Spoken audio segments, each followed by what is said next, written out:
planning to do for the next 45 or 50 minutes or so is to talk about how a lot of these things that a lot of you are doing are integrated and how they're interrelated. I've been dealing with a lot of different areas. I am a practitioner. I supervise research. We have an international center. So virtually all the things that you're dealing with individually, I've dealt with one way or another over the last 40 years. What I've learned is how these things have come together. For many years, I didn't integrate the different areas. So even the clinics I built would deal with child abuse on one end and domestic violence on another end and neuropsychology somewhere else. And what we've learned and what I'll share with you over this time is how they've all sort of come together and how they're all interrelated. I sent my PowerPoints to Danielle, so I don't know if they're emailed out or, so how do the people get them so they don't have to write it? So they'll be on the website so you don't have to take tons of notes. So I've provided this for them already.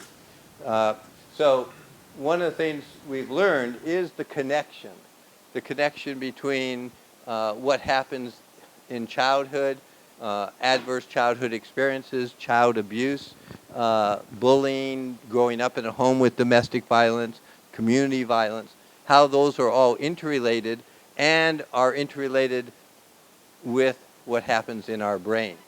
For so long, much of what many of us did was a psychosocial approach to dealing with these issues. And what we've learned is it really needs, and what I'm going to emphasize, is a biopsychosocial approach. And so I'm looking forward to hearing some of the other presentations there. I've given a bunch of handouts. Some of the things are on their website and out here. So I've given you a copy of our institute, also a copy of the National Partnership.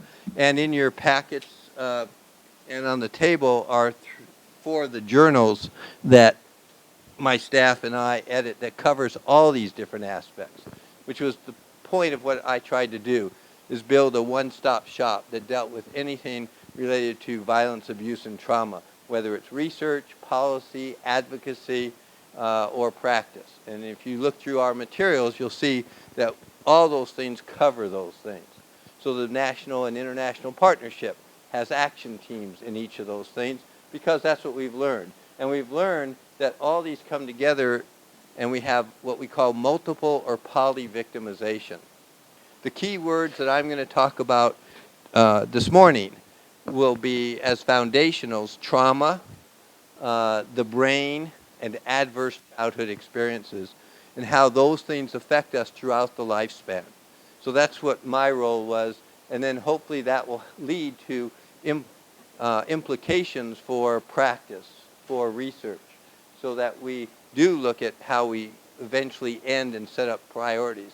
One of the reasons we built this national partnership that now has global connections and global networks is because there is no country in this world that really has made ending interpersonal violence a national priority. And so that's what we're now focusing on, because there is no other social issue, medical issue, or anything else related to health that involves more people than interpersonal violence and costs more money and causes more damage.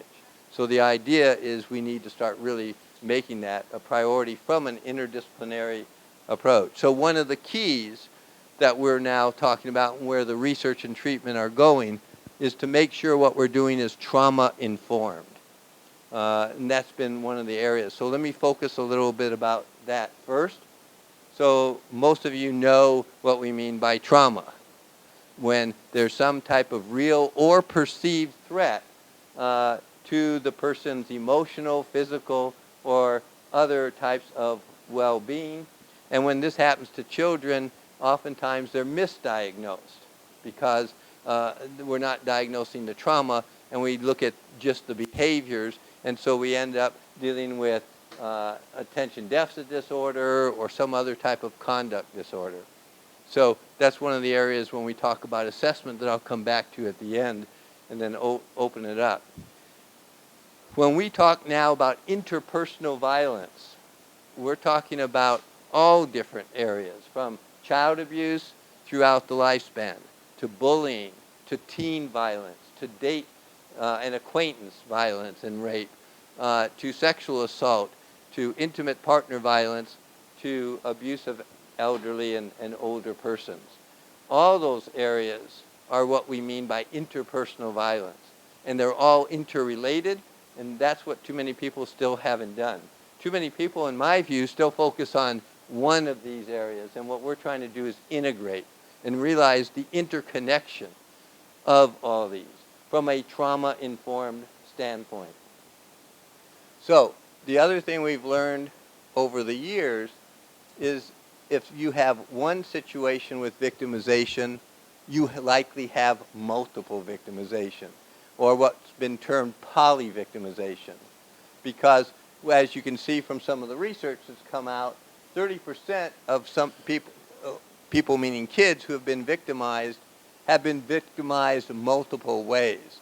And a percentage, 10%, the victimization continues throughout their lifespan, so that's well over 10 times that they are being victimized.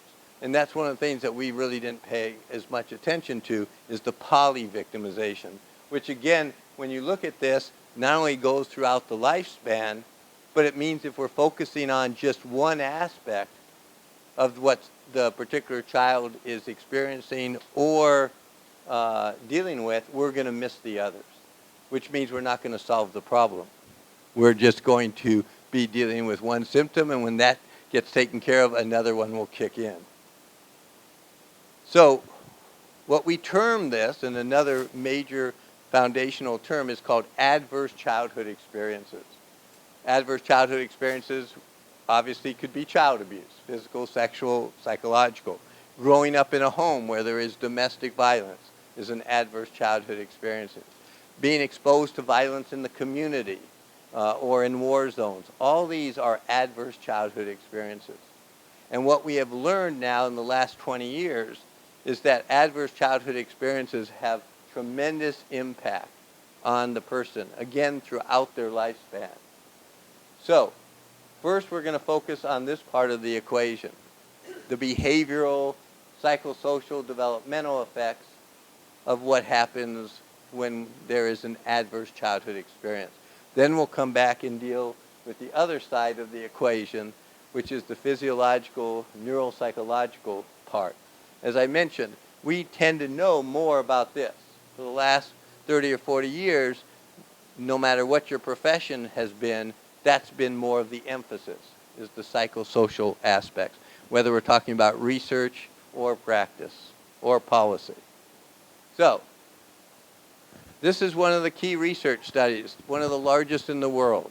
It started 20 years ago in the United States, actually in California, where I am located, by Vince Felitti and the Centers for Disease Control. How many of you are familiar with the research? Okay, only this side of the room. What's happened to the rest of you guys? This one is a study of about 18,000 people over a year and a half. Anybody who went to Kaiser is a health insurance in the United States, and it's one of the bigger ones in California. So people from their employment or others are signed into Kaiser. I don't know what your equivalent is over here, but it's they have hospitals and clinics throughout the state.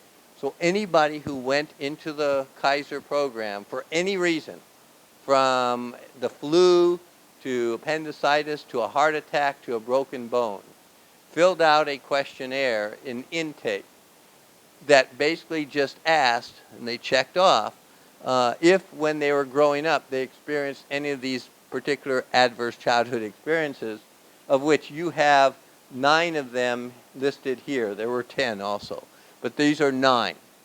So people would check this off, and they would accumulate this data over a year and a half. And now, for the last 20 years, the Centers for Disease Control and the researchers have been analyzing what it means. So the first thing to look at is the percentages. If you look over here, you see, this may be blocking. Can you all see? Okay. So first you can see the high percentages of people who have experienced these adverse childhood experiences. Now keep in mind, this is not a poverty group. It's not a high socioeconomic status. This is a average population. Anybody who had health insurance. So that means they likely had a job or were connected to somebody who had a job, but it didn't have to be high-income job. So it's an average population, which is important because most people think that it's the lower economic status, the ones who have less financial status who have these problems. And you can see the psychological abuse, 11%, physical abuse, experiencing physical abuse by their parents, over 1/4. Almost 1/5 had some type of unwanted sexual experience. You can see 1/4 were emotionally or physically neglected.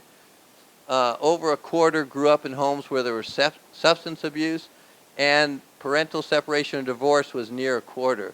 So you can see the large percentages.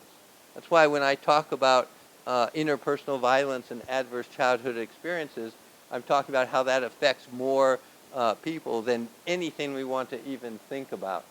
But the problem is that the resources to this are lowest in most countries.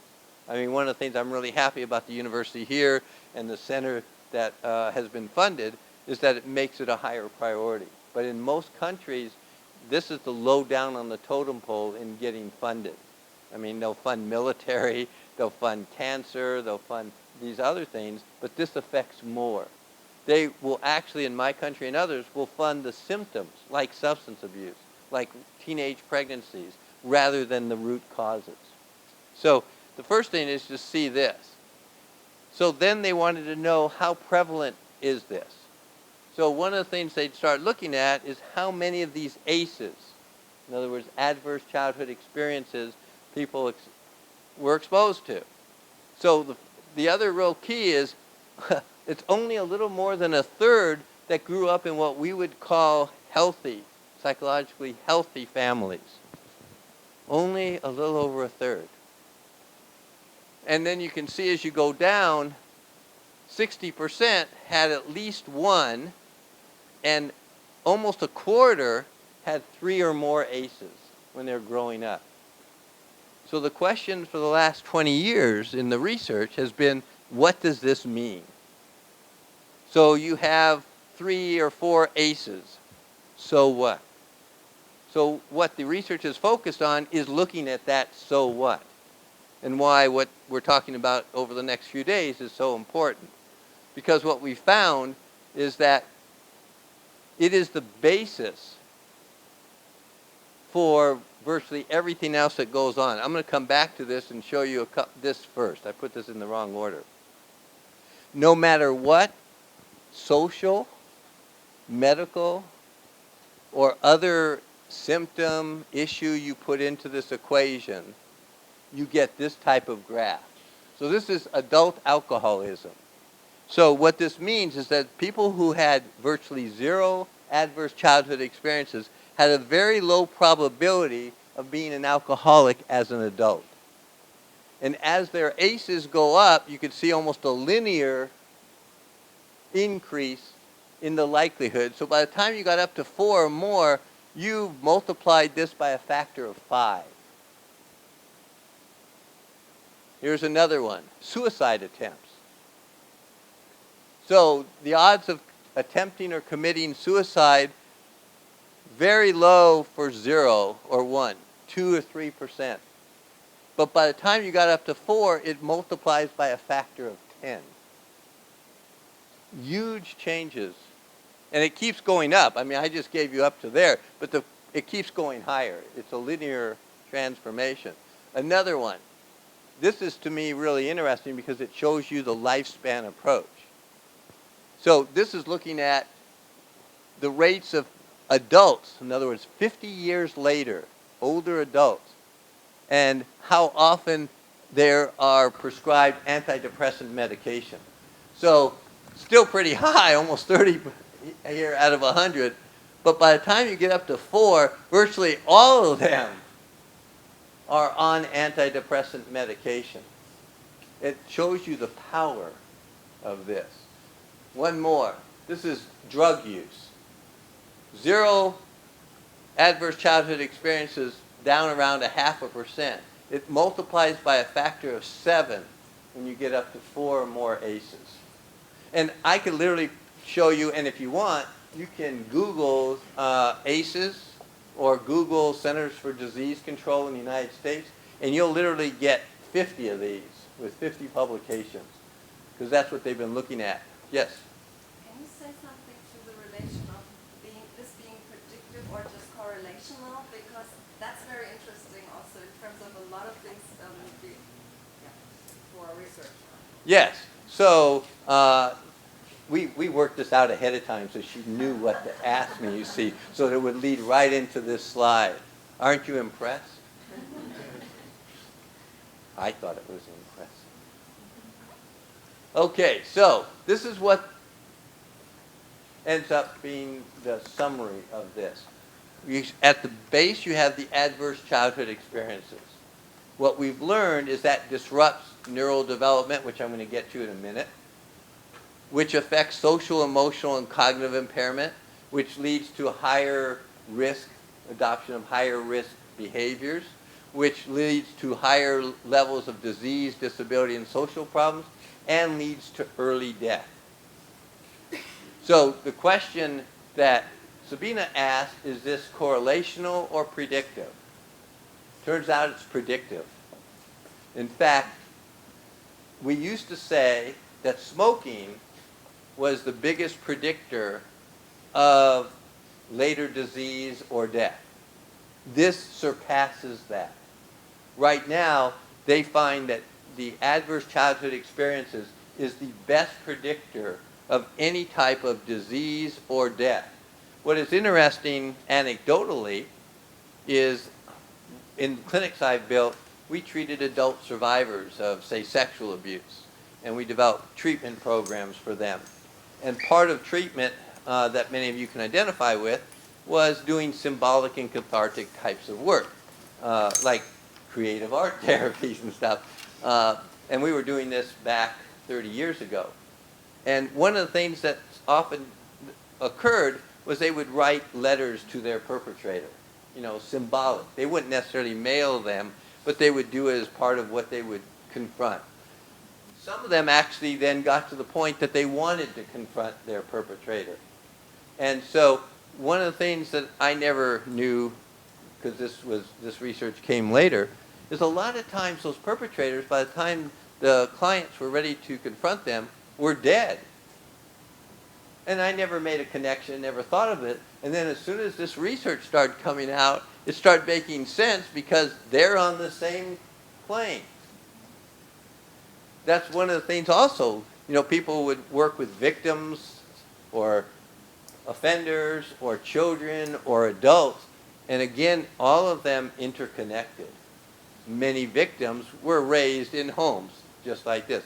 There's charts, more charts I didn't have time to show, but that even looks at the perpetration of domestic violence and how that is somewhat predictive from ACEs for both women and men.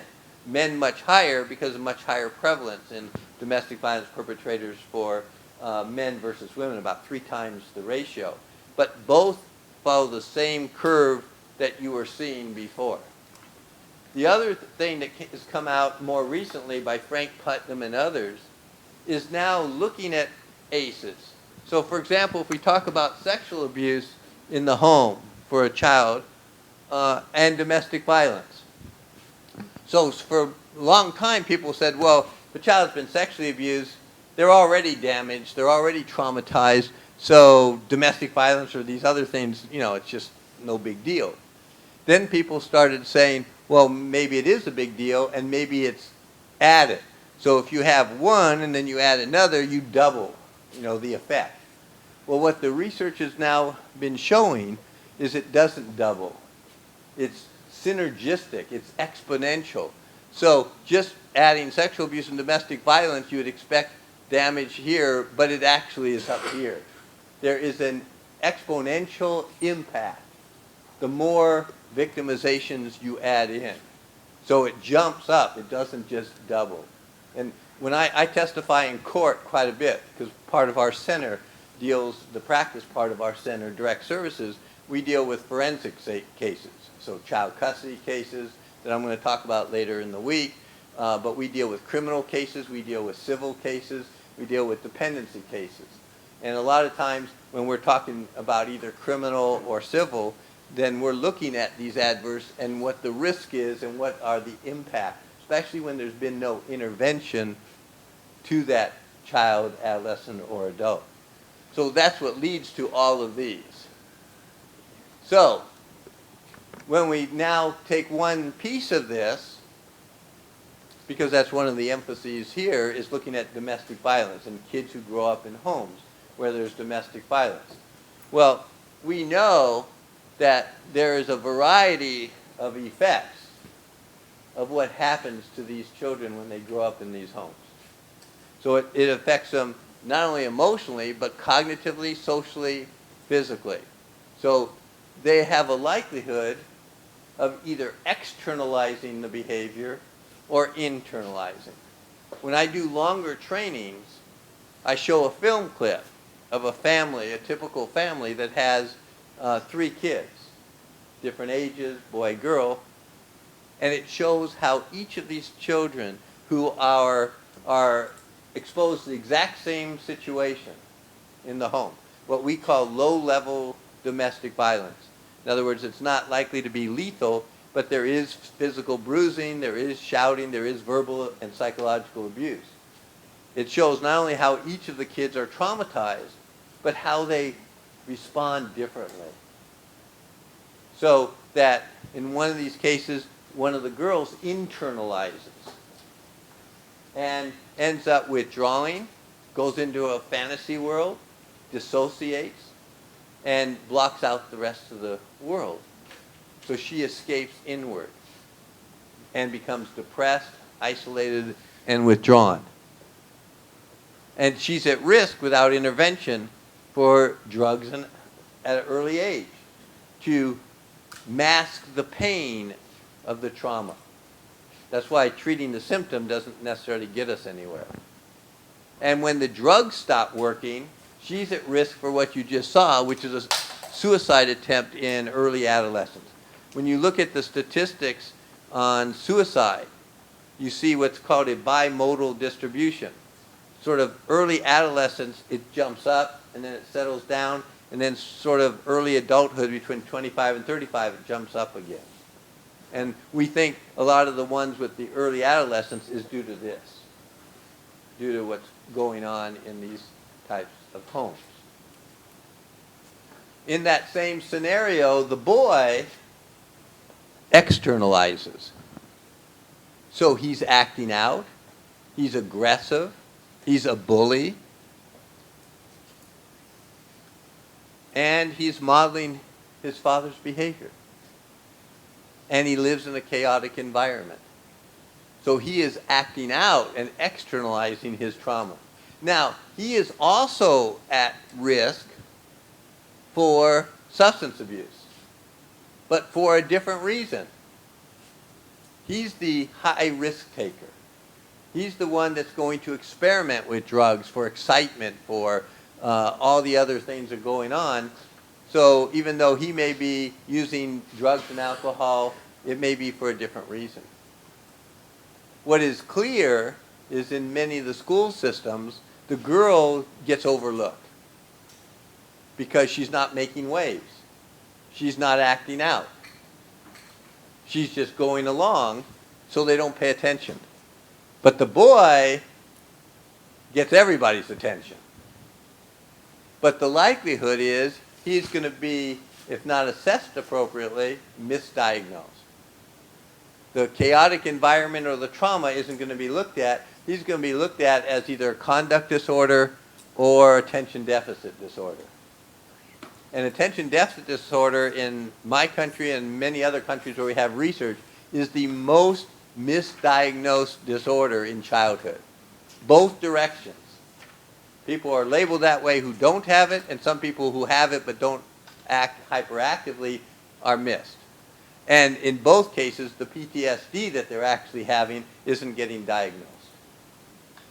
So real keys in looking at what's going on. So I actually gave you some of the overall summaries of the research. We know that kids who are growing up in these violent homes feel powerless, confused, angry. They are blaming themselves, depressed, afraid, isolated. Some common ingredients that we see, which is why, again, looking at intervention, multidisciplinary approaches to intervention is important. Creative art therapies for young kids, psychodynamic, cognitive behavioral, trauma-informed, a variety of approaches. One of the problems that I'm looking forward to the next few days is that we tend to focus on one type of intervention versus others. And that's a problem in the research that I've criticized in journals and others for years, is because some types of treatments, like trauma-focused CBT, lends themselves to a research methodology because you can randomly assign. Well, psychodynamic creative arts isn't as clearly spelled out with a manual necessarily. It makes it more difficult, so people discount the effectiveness. So what I'm actually hoping during the week is and I'll lead to it toward the end, is assessment-based intervention. So I put in some charts on the research looking at the different effects. So you have this, the emotional effects, shame, grief. Some of the people here focus on grief, and that's an area that we're looking more at in dealing with trauma, is viewing it as a grief reaction and treating it as such. We also know cognitively they're having trouble in school, trouble focusing attention because of the trauma they've experienced. So different symptoms here. And the other thing too is because of the inconsistent, chaotic environment they live in, they have difficulties predicting and understanding relationships and consequences. Socially, tend to be isolated, tend not to have a lot of peer reactions, especially bringing anybody into their home because they don't want them to see what's going on in their home.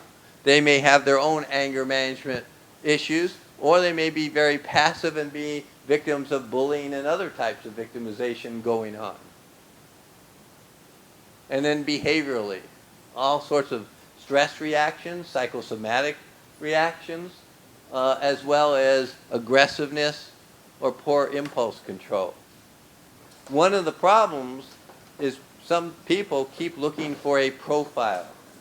They keep looking for a standard that they can then say, aha, because this person exhibits these symptoms, it means they've been traumatized or abused. And what we know is it's not that simple. They could be at one end or the other. And so we read evaluators' reports, other psychologists and mental health professionals, who will say in their report, well, this child couldn't have been abused by this parent because in my office, when they saw the parent, they ran up to the parent, sat on their lap, and gave them a big hug, so therefore they couldn't be abused. And we've known that that's not the case for years. Kids love their parents no matter how horrific the environment is, and what they want is love, attention, affection, and so they try to get it wherever possible, and especially in somebody's office is a safe. The parent's not likely to blow up and yell and hit them in a therapist's office. So people who are trained know that. But inexperienced people who we deal with all the time, and I end up testifying against them in court, don't pay attention to that. So that's a flavor on the left, well, depending on which way you're looking, your left, my right side of the equation. That's the psychosocial stuff that we're much more familiar with over here. Now let's go to this side of the equation. What else is happening to the child who has experienced these types of things. And let's talk a little bit about the neurobiology of trauma. So this is the brain. Don't leave home without one. That was humorous, just in case you hadn't realized or care. I'll keep moving along. We've known in neuropsychology for a long time that the right side of the brain tends to control the left side of the body. The left side of the brain tends to control the right side of the body. We've known that different parts of the brain control different types of functions and behaviors. It's integrated, so it's not quite that simple, but we know that, for example, that the occipital lobe back here tends to control visual processing. We know that this area in here controls sensory motor skills, muscle strength, coordination, things like that.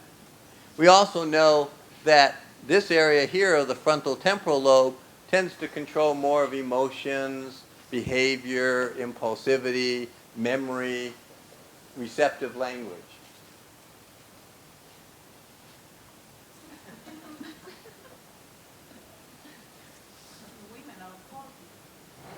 So they're now warm because you're sitting there. Ah, very good. We also know that the frontal lobes tend to control reasoning, problem solving, decision making, things like that. We also know that the brain develops from the back forward. So during infancy, the brain stem is controlling our involuntary processes. And as we grow, then motor skills kick in and get developed. Then as we continue to get older, more memory, more of the regulation, mood regulation, attachment issues kick in, and more sensory integration. And then as you go into adolescence and adult, the frontal lobes kick in and you have more reasoning, problem solving, abstraction, things like that. Some of you, how many of you know Piaget? Okay, I didn't mean personally, but just to clarify. Okay, so he talked about concrete operations, formal operations. He wasn't a neuropsychologist. He was, more developmental observational, but it's the same general idea that neuropsychologists found. Or Erickson. Remember Erickson? Well, you know who Erickson is. Well, he has psychosocial stages. One of the things that's interesting to me is how all these things are starting to come into focus as we learn more about the brain and essentially learn about the trauma. So when we talk about the brain, then it's growing from here to here through as we age in a healthy environment. So what that means is if we're not getting confronted with adverse childhood experiences, then we follow this progression. Now what we've learned in the research over the last 15 years is that when we have adverse childhood experiences like what we've talked about, then this gets disrupted. Remember the ACEs, the bottom was disrupted neural development? Well, what that means is things are happening in the brain. And they're happening in the brain from two different standpoints. One thing that they're happening is when we're exposed to an acute stressor, it activates us in different ways. So if we're under stress, we know our body reacts, right? We've known that for decades. Our immune system drops. So we're more likely to get the flu or colds or anything that's going around. Or heart conditions or cancer are likely to be worse if we're under a lot of stress. And if we're in good shape, then we can counteract some of these things. So that part we've known. When there's an acute stressor, what happens is it is a positive reaction in the brain. The brain kicks into gear. Adrenaline, cortisol, other things get produced, which gives us energy and activate. So we all know stories of where people do things that they would not be able to do normally, and they're able to function in ways that they didn't even think about. And so that's positive because the neurochemistry in the brain then affects the limbic system and throughout our various systems and it activates our motor skills and other things. So that's positive. Now, when we're under chronic trauma, which is what we've been talking about with adverse childhood experiences, it's no longer positive. So now what's happening is we're flooding the brain with the neurochemicals that's now having a counterproductive effect. So we become hypervigilant. We get overstressed. And now we're not able to function. In fact, if this happens for a long period of time, what it basically does is shuts down our brain. We become more automatic, whatever we've learned. So what we normally talk about is the fight, flight, or freeze mode that we've talked about for a while, that when somebody's under stress, they kick into gear. So the boy in the scenario I gave you, he kicks into the fight mode. The girl who's withdrawing, she's like freezing and then going into internal flight. So each person reacts differently depending on their brain, their temperament, and what they're exposed to. That's why it's not simple. So one set of what's happening is the neurochemistry in the brain is changing with chronic trauma. The other thing that's happening is physical. When we look at, is that for you? Well, actually, I have some. Thank you. But it reminded me. When we have this type of trauma going on, that's supposed to be 10:45. Oh, now you're telling me.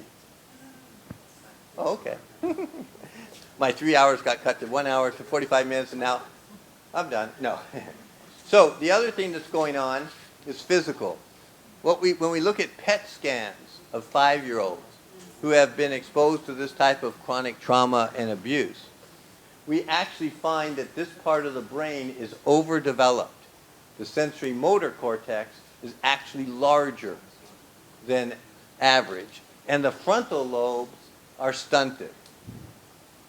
That's really important when you're looking at trying to figure out what's going on, because the frontal lobes is where you're making decisions, and if you're having all these issues, that means you're not making good decisions, you're acting impulsively. The other thing that goes on, whoops, where's my other slide? Oh, shoot. There, okay. I gave you some slides on prefrontal cortex, the fear circuitries, things like that. But also want to just mention that the fight or flight is a little bit misleading. From an evolutionary standpoint, the first thing that generally happens is when somebody encounters an acute stressor is they freeze, assess the situation, and then try to flee, and if not, then be forced to fight. So it wasn't quite straightforward the way the brain operates from an evolutionary. That's also why, if you look down here, we know that sexual assault or child abuse victims or sexual abuse victims often freeze. And then they feel more guilty that they didn't do anything, but what happens in the brain is what's called tonic immobility. The brain actually literally gets over stimulated and just freezes. So this is also a assessment of a 5-year-old child, brain stimulation. In other words, you provide a stimulus to the brain and you assess functioning, and the colors mean the brain is reacting. So all the colors means the brain is responding in a normal 5-year-old. Now we look at a 5-year-old's brain who was not physically or sexually abused, but was exposed to chronic trauma, neglect, failure to thrive. And you can see the huge differences in functioning. And this is the frontal temporal lobes, the same thing we were talking about before. So the areas of the brain are being impacted just with chronic trauma. In fact, we published an article about 10 years ago comparing kids who grew up in war zones, at that time it was like Bosnia and those, to kids who grew up in domestic violence. And they were looking at the psychosocial issues And it turned out they couldn't distinguish. The difference with dementia is dementia, depending on the type, is more diffuse, usually. Whereas this is really focused in the stunted frontal temporal lobes. They're at more risk. But what we know now is because it's a lifespan approach, that like Parkinson's and other types of dementias you're at higher risk if you have more adverse childhood experiences. But we don't know all the actual, right. I want to show you a study that occurred in England a few years ago, and I gave you this one in your handouts because it really shows you, this is looking at functional MRI scans. And they actually compared soldiers who came back from the Middle East who had been in combat, but they didn't suffer a concussion or head injury, but they were exposed to trauma and they had PTSD. And they compared them to kids who grew up in domestic violence homes. And what they did is they showed them pictures and then they assessed them with a functional MRI. And 3 things came out of this study, which is why it's important for this. First is they could not distinguish on the MRIs, radiologists, the brain scans from the soldiers versus the kids.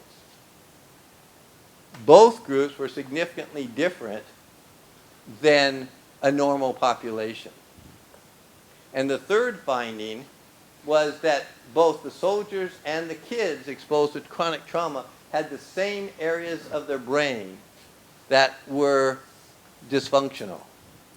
And that's in the limbic system, anterior insula, and amygdala, right in there, which affects impulsivity and all those issues. So I gave you some charts on looking at these from a biopsychosocial standpoint, looking at organization and planning, all the things that we've talked about now that are impacting these kids, adolescents, and adults who have been exposed to adverse childhood experiences, from impulse dysregulation, aggressions, anxiety, rapid mood shifts, attention concentration problems. Basically what we're talking about is multiple victimization. We're talking about looking at all these ways this impacts, which then gets us to, that means 3 minutes? Okay. You want your goodies over here? So this means that we're back to an interactional biopsychosocial approach to pay attention to when we're looking at interventions and assessment, which then talks about attachment, which talks about what happens with abused children, what things to be aware of, which now means a paradigm shift. That we need to start paying attention to these things. And part of the emphasis that I've done is that we need to beef up our assessment because we can't make assumptions. So that means if we're looking at treatment planning, we're looking at diagnosis or identification, or looking at the things that Tova was talking about in identifying kids who are in these situations, we need to start beefing up our assessment. So what I gave you is first how the assessment should be used, and I'll be around so you can ask me questions as well.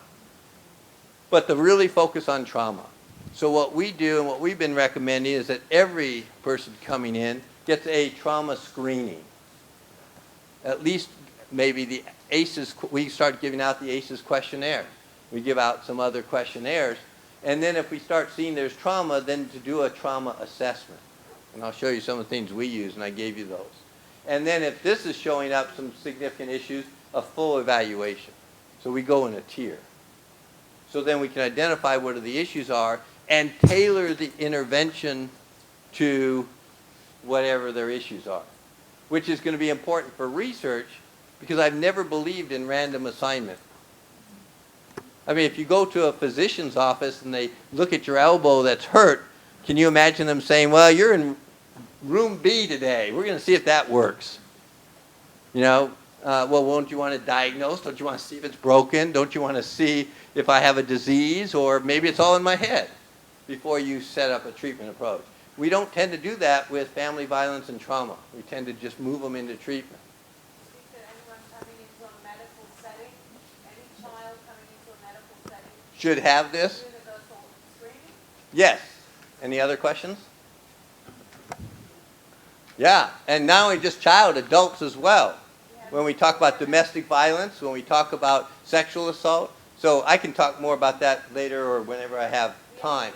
I'll talk about it later, but we have universal screening for women. Yes, excellent. But that doesn't happen all over the place. So that's really good. So I gave you some handouts on trauma screening, trauma assessment, and the 7 areas that we really think you should focus on, which leads to some of the programs you're doing. Attachment, the mood regulation, dissociation, cognition, self-concept. What I also gave you is a list of the things we use, at least in our institute, to do the assessment that's age. So we actually give trauma inventories. We give aggression questionnaires. So this can go down to age 6. And we give a variety of things to children. And I also gave you this in your handouts, which tells you who did the test, where you can get them, what age range they do, how long it takes, and what it assessed. And I gave you the same thing for adolescents as well, and the different things that we tend to use. And projective instruments, the more like Robert's apperception test, drawings, other things that Rachel and others do, put those in there as well. And some of the sentence completion and other things that we tend to do in our practice, and where the websites are that these are. Some of these are translated into other languages. Some have been used in Israel and other countries, but I don't have as much information, and not as many of them have been translated into Hebrew. And I also gave you a battery that we do if we're doing a full assessment of an adolescent and a full assessment of a child. So you can see some of the things that we do. Yes? I agree with the idea, but practically, how do you overcome the problem that you did a questionnaire to a child and not get the parents' agreements on that? Yeah, so we do. I mean, we have parents, and we have them fill out checklists too, as you saw in that list briefly. Or we have the court's permission if we're dealing with court-referred, or if somebody's in the foster care system, et cetera. So I gave you that. I also gave you some of the handouts that are on the website, and I gave out here some of the different things that we're doing. We hope, and I look forward to setting up partnerships here too.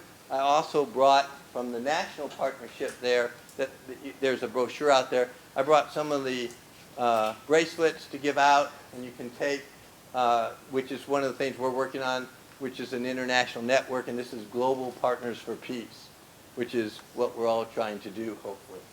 So I'll end with this. And sorry if I rushed through that, but as I said, I will be around and glad to answer questions and do whatever Rachel tells me to do for the next few days. Thank you. Thank you.